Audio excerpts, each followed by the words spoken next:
جب میں مسلمان ہوتا ہوں تو مسلمان ہونے کا مطلب کیا ہے؟ مطلب یہ ہے کہ میں نے اپنے آپ کو اپنے رب کے سامنے سرنڈر کر دیا ہے۔ اسلام کا نام ہی یہی، یعنی آج کل ایک بات کہی جاتی ہے نا کہ میرا جسم میری مرضی، کوئی کہہ سکتا ہے میرا ذہن میری مرضی، تو اصل میں اسلام لاتے ہی یہ مرضی ختم ہو جاتی ہے، یہ اللہ کے سامنے سرنڈر ہو گئی۔ اسلام کا مطلب ہے ٹو سرنڈر، جس کو حضرت ابراہیم نے بیان کیا نا ایک دل نواز جملے میں، اسلمت لرب العالمین، میں نے اپنا آپ اپنے رب کے سپرد کر دیا۔ اسلام کا مطلب کیا ہے اور ایمان کا مطلب کیا ہے؟ جو دوستوں کو پتہ ہونا چاہیے کہ کچھ دوست ہمیں ٹچ دیتے ہیں کہ ہم فلاں بزرگ پر جانا یا فلاں مزار پر جانا ہمارا فرض ہے، یہ فرض میں شامل نہیں ہے۔ ہمارا ایمان کا جو چیز حصہ ہے اس پر ہم عمل کریں گے، جو کچھ بھی ہمارے ایمان کا حصہ نہیں ہے اس کو ہم ٹچ نہیں کریں گے۔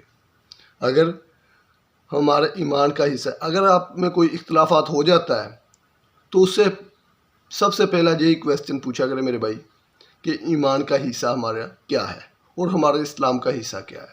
یہ اس کویسچن کے علاوہ کوئی کویسچن نہیں۔ اگر ہمارے ایمان کا حصہ جو کچھ ہے اس میں وہ شامل ہے تو ہمیں قبول ہے، اگر ہمارے ایمان کے حصے میں جو چیز وہ بتا رہا ہے وہ نہیں ہے تو ہمیں قبول نہیں کرنا چاہیے۔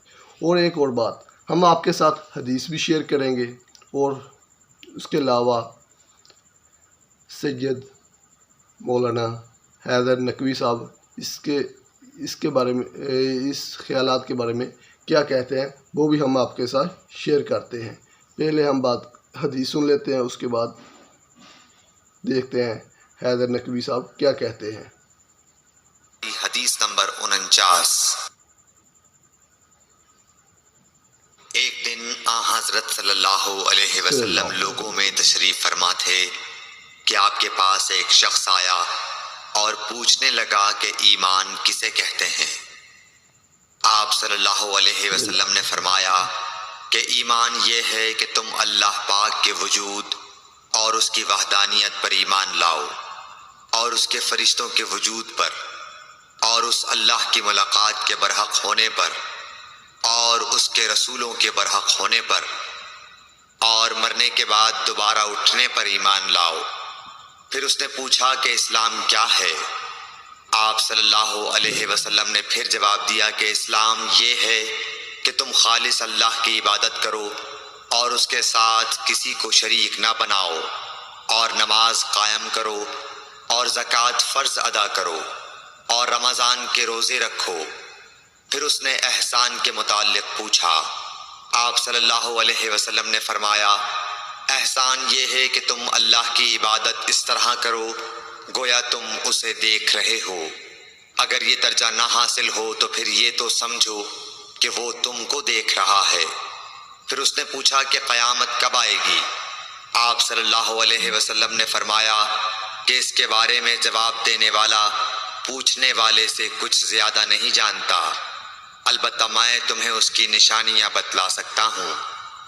وہ یہ ہیں کہ جب لونڈی اپنے آقا کو جنے گی، اور جب سیاہ اونٹوں کے چرانے والے دیہاتی لوگ ترقی کرتے کرتے مکانات کی تعمیر میں ایک دوسرے سے بازی لے جانے کی کوشش کریں گے، یاد رکھو قیامت کا علم ان 5 چیزوں میں ہے جن کو اللہ کے سوا کوئی نہیں جانتا۔ پھر آپ صلی اللہ علیہ وسلم نے یہ آیت پڑھی کہ اللہ ہی کو قیامت کا علم ہے کہ وہ کب ہوگی۔ پھر وہ پوچھنے والا پیٹھ پھیر کر جانے لگا۔ آپ نے فرمایا کہ اسے واپس بلا کر لاؤ۔ لوگ دوڑ پڑے مگر وہ کہیں نظر نہیں آیا۔ آپ صلی اللہ علیہ وسلم نے فرمایا کہ یہ جبرائیل علیہ السلام تھے جو لوگوں کو ان کا دین سکھانے آئے تھے۔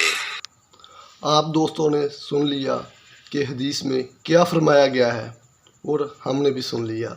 اور اب ہم دیکھتے ہیں کہ ایمان کن چیزوں پر ہے اور نبی پاک صلی اللہ علیہ وآلہ وسلم نے کیا فرمایا۔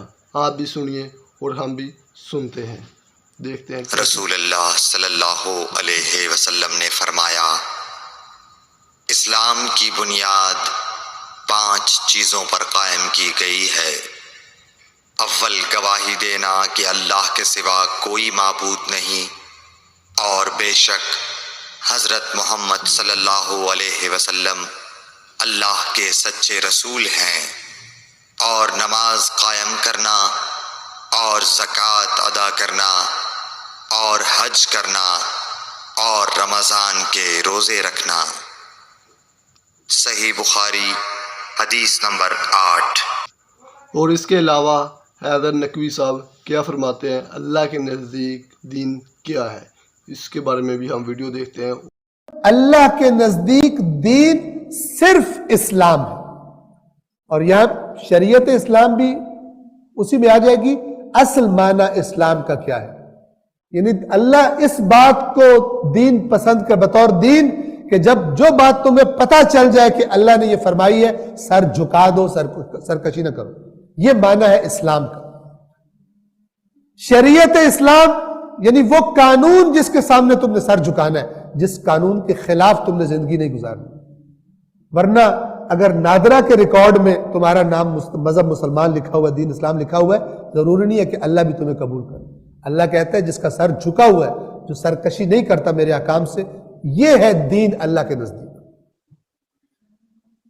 یقیناً اللہ کے نزدیک دین صرف اسلام ہے، اور جنہیں کتاب دی گئی تھی، یعنی مسلمانوں سے پہلے، اسلام کے آنے سے پہلے، شریعت اسلام سے پہلے، انہوں نے علم حاصل ہو جانے کے بعد آپس میں زیادتی کی وجہ سے اختلاف کیا۔ بغیاً، یہ وہی لفظ ہے، کسی چیز کی خواہش میں حد کو کراس کر جائے۔ اور جو اللہ کی آیات کا انکار کرتا ہے تو یقیناً اللہ بہت